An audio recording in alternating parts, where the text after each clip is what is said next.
Kompas Petang kembali masih bersama saya Cindy Permade. Saudara, serangan udara Israel meratakan sebuah bangunan di kota Tyre, Lebanon Selatan hari Sabtu.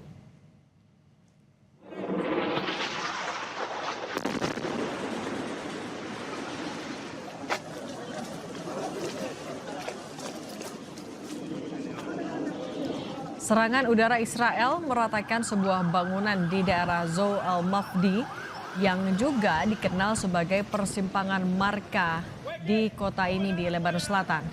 Tim penyelamat darurat yang melihat kejadian langsung bergegas menuju bangunan yang hancur.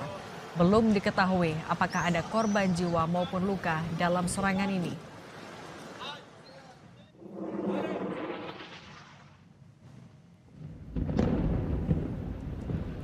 Bangunan 5 lantai di persimpangan Abbasiyeh hancur setelah diserang Israel. Kementerian Kesehatan Lebanon mengatakan 1.422 orang telah tewas dan 4.000 lebih warga terluka akibat serangan Israel sejak 2 Maret lalu. Juru bicara militer Israel sebelumnya mengeluarkan peringatan kepada warga setempat untuk segera mengungsi sebelum serangan udara terjadi.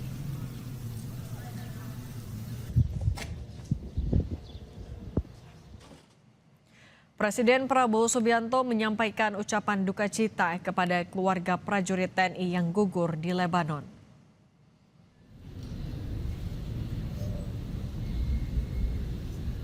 Duka cita disampaikan Presiden kepada keluarga Anumerta Mayor Infantri Zulmi Aditya Iskandar, Serka Anumerta Muhammad Nur Ikhwan, dan Kopda Anumerta Farizal Ramadan di tempat persemayaman. Prabowo juga memberikan penghormatan terakhir di depan peti jenazah ketiga prajurit TNI penjaga perdamaian. Jenazah ketiga prajurit tiba di tanah air melalui Bandara Soekarno-Hatta, Tangerang, Banten, Sabtu kemarin. Setelah upacara penyambutan yang dipimpin Presiden Prabowo, jenazah 3 prajurit TNI diterbangkan ke rumah duka masing-masing.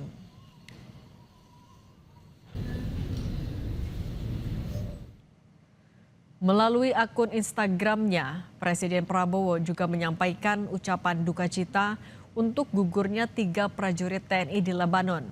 Bangsa Indonesia berduka atas gugurnya 3 prajurit TNI dalam tugas mulia sebagai pasukan perdamaian PBB di Lebanon. Kami, saudara-saudara sebangsa dan setanah air, mengecam keras setiap tindakan keji yang merusak perdamaian dan menyebabkan gugurnya para prajurit terbaik bangsa.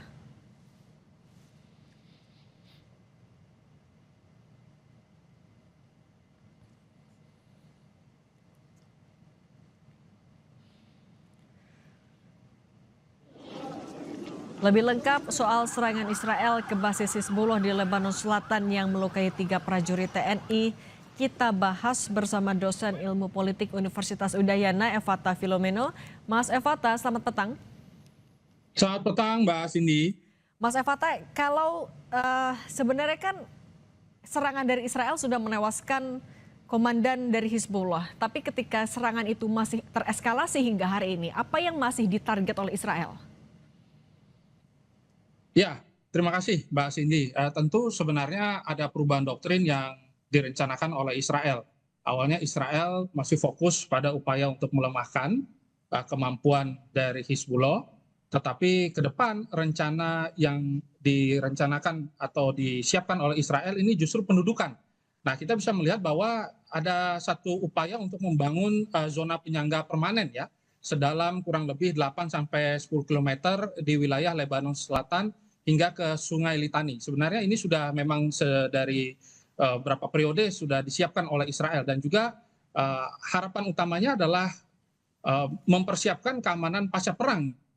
Jadi kita bisa melihat bahwa sepanjang 2-4 km ke dalam Lebanon ya, dengan kehadiran pasukan besar-besaran. Ada divisi 36, ada divisi 91, ada divisi 149, dan juga ada divisi 162 yang nanti siap untuk masuk, dan juga ada divisi 98.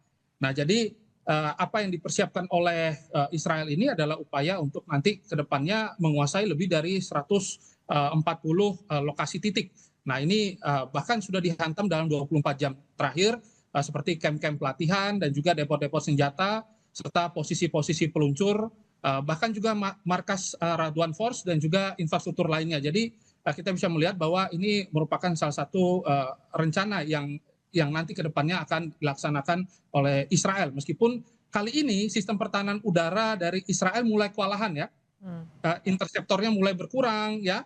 Ini akhirnya terlihat bahwa serangan dari Hizbullah ini banyak yang dan juga dari Iran malah membuat kemampuan dari Israel itu cukup melemah kali ini. Kita bisa melihat demikian.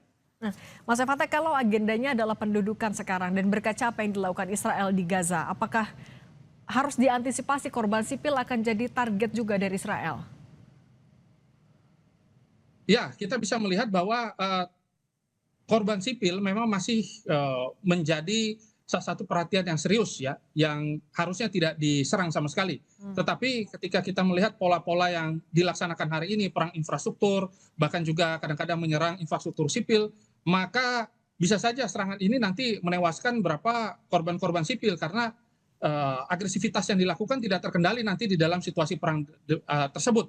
Nah, kita juga bisa melihat bahwa fasilitas petrokimia di Mahsar ya, ini fasilitas produksi rudal balistik dan lain sebagainya juga akhirnya menjadi target serangan gitu, dan dalam 200 serangan yang dilakukan ini akhirnya malah menjadi satu poin-poin yang cukup serius. Maka titik-titik kritis ya, fasilitas-fasilitas yang sebenarnya harusnya dihindari untuk menjadi war kriminal ini malah nanti ke depannya bisa menjadi kontraproduktif juga dari apa yang direncanakan oleh Israel itu sendiri kepada Lebanon. Demikian.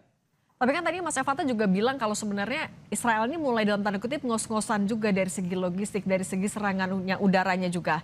Kalau dalam kondisi seperti ini, apakah harus diantisipasi kalau ini akan tetap menjadi serangan yang panjang?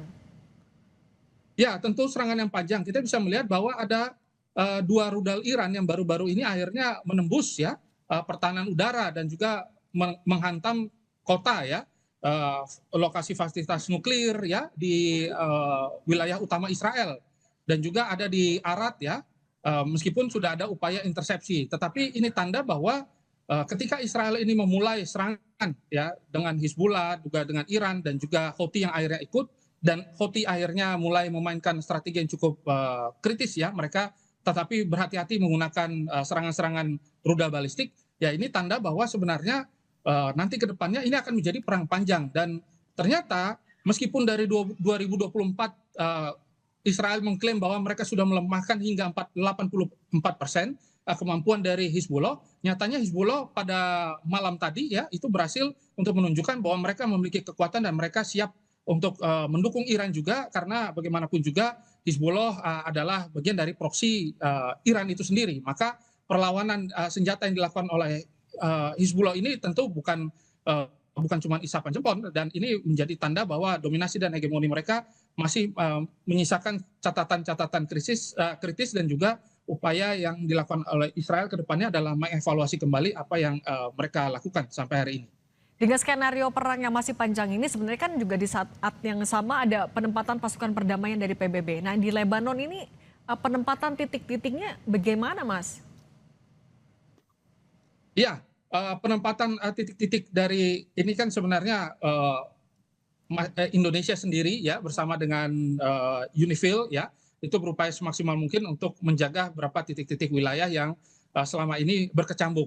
Tetapi memang dalam perang ini kita tidak bisa mengatakan bahwa titik-titik tersebut menjadi titik yang memang paling aman, karena jujur saja memang serangan-serangan yang dilancarkan sampai hari ini adalah serangan-serangan yang bisa dikatakan adalah satu serangan pesan ya, bahwa pasukan PBB atau siapapun jangan ikut serta dalam upaya untuk menggagalkan Israel itu sendiri. Ditakutkan bahwa beberapa wilayah yang selama ini diduduki oleh pasukan UNIFIL atau pasukan Indonesia dan juga pasukan internasional nanti malah memperkuat Lebanon itu sendiri. Maka itu juga akhirnya menjadi salah satu poin yang menjadi target ya mungkin ya serangan. Meskipun Israel tidak pernah mengakui hal tersebut, tetapi dalam satu serangan yang cukup presisi, ini tanda bahwa mereka cukup serius untuk menyampaikan pesan itu kepada dunia.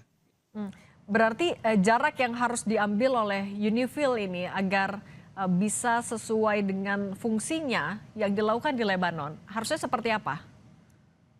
Ya, untuk sementara memang himbauan dari Indonesia adalah masuk ke bunker ya. dan juga tidak ada aktivitas apapun untuk saat ini. Ya memang itu masih menjadi salah satu prioritas yang bisa dilaksanakan begitu, karena melihat agresivitas dari kedua belah pihak dengan menggunakan serangan-serangan yang cukup masif ya, menggunakan serangan saturasi hingga puluhan ribu ya, bahkan ini juga akan berangsur-angsur panjang. Maka dengan demikian kita bisa mengatakan bahwa untuk sementara semua harus menahan diri ya. Tetapi kecaman dan juga permintaan dari dunia internasional seperti berapa upaya-upaya yang dilobi oleh beberapa negara-negara ya, bahwa ini harus dikecam dan harus dihentikan. Ini tanda bahwa nanti ke depannya dunia internasional bisa saja menyampaikan kutukan dengan sangat serius ya terkait dengan serangan-serangan, kalaupun nanti serangan-serangan ini adalah terbukti merupakan satu serangan-serangan yang disengajai. Maka untuk saat ini semua pihak diminta untuk menahan diri, dan penahanan diri ini bukan berarti tanda kita tidak mampu menunjukkan satu eksistensi yang cukup prima, tetapi itu merupakan satu seruan agar kita semua melihat bahwa eskalasi dari perang ini adalah satu eskalasi yang memang berkaitan dengan permusuhan dari kedua belah pihak, demikian. Tapi kalau kita membandingkan kekuatan militer ataupun strategi dari keduanya, antara Israel dan Hizbullah, apa keunggulan dan kelemahan dari masing-masing sih Mas Fatah? Ya, pertama kita bisa melihat bahwa target utama dari Hizbullah ini adalah kapal-kapal perang, tank mereka ya, yang berupaya untuk masuk ya, dan juga mereka semaksimal mungkin untuk menghancurkan kekuatan rudal jelajah ya. Dan ini sudah dilaksanakan pemantauan secara serius sebenarnya oleh Hizbullah itu sendiri.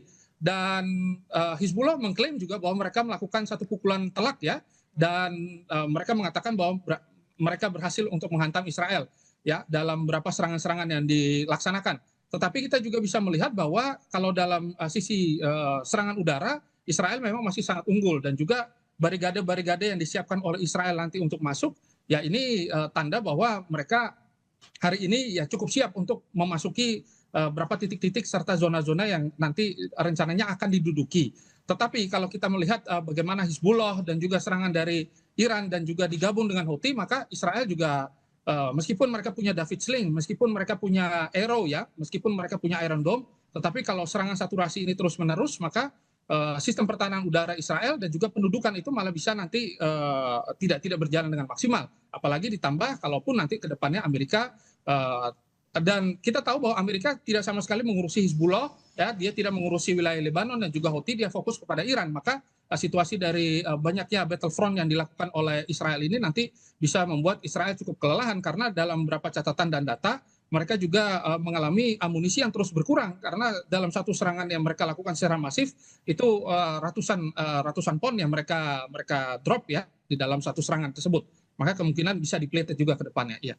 Kalau secara strategi kemudian ideologi, apakah Hizbullah juga sebenarnya punya keunggulan lebih daripada Israel untuk setidaknya memberikan serangan secara cyber atau hal lainnya?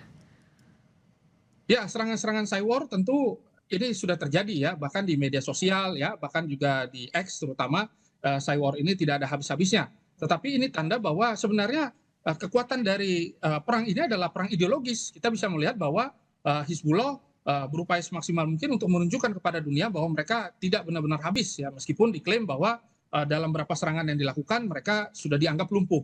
Tapi dengan beberapa serangan-serangan balik yang dilakukan dan upaya mereka untuk mempertahankan wilayah, dan juga mereka menyampaikan bahwa mereka siap untuk menghadapi dalam situasi apapun, begitu juga dengan Iran ya, menjadi salah satu kekuatan utama dan meniupkan angin satu semangat ideologis yang kuat. Maka kedepannya kita akan melihat bahwa kedua belah pihak sama-sama berjuang ya untuk mencapai satu titik yang diklaim nanti akan membawa kemenangan. Tetapi pada situasi kali ini dengan perang ini masuk pada perang infrastruktur dan masuk pada kondisi-kondisi energi yang cukup vital, maka nanti kedua belah pihak akhirnya terpaksa untuk kembali berunding dan juga mungkin akan kembali mengatur kembali strategi dan juga upaya untuk mempertahankan warga dan juga masyarakat mereka yang hari ini banyak menjadi korban. Baik, dosen ilmu politik Universitas Udayana, Mas Fatah Filomeno, terima kasih sudah berbagi bersama kami di Kompas Petang. Sehat selalu Mas Fatah. Terima kasih Mbak Cindy.